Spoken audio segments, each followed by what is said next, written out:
Living in Colorado, how much of a power loss should I expect running a Bandamere on the B8.5 S4 and S3? Running at Bandamere. Oh, I mean, I can't remember what the altitude is at Bandamere. I mean, it's going to depend what your DA is at the day.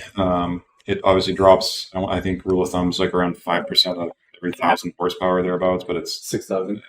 6,000, sure. 6,000 feet, that is. He's at 6,000 feet. Yeah. So it'll be down substantial amount, regardless. The supercharged cars, some guys will up pulley those a little bit to try and get some of that boost back. Like say if you're running a stage 2 file, some guys that are just constantly living at altitude will run a 2+ pulley to get some of that back. But yeah, you got less air to work with, so everything's gonna be working harder to get power. Yeah. Now the supercharged motor is it targeting a boost? Well, it is, but it's always going to be whatever the pulley can provide, whatever the pulley combo can provide. So it's not going to be necessarily targeting a pressure ratio across the supercharger. Right. That is in there as well, but there's enough headroom there. It's going to be riding essentially a boost cap. So that's why you can generally upsize the pulley a little bit at altitude and get away with it. Yeah.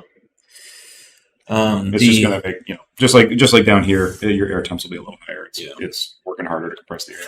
The difference or loss in power is usually quite a bit less on force inducted motors compared to like a normally aspirated motor. You can make up for a lot more, turbo motors they do make less power, but if the turbo has the headroom in it, then like a factory car shouldn't really be no different. A lot of them are, they've got so much headroom built in for that reason. That's why we're able to get a bunch of power out of them, especially at sea level. But they build in all this headroom, so you get the same experience regardless of what altitude you're at within reason.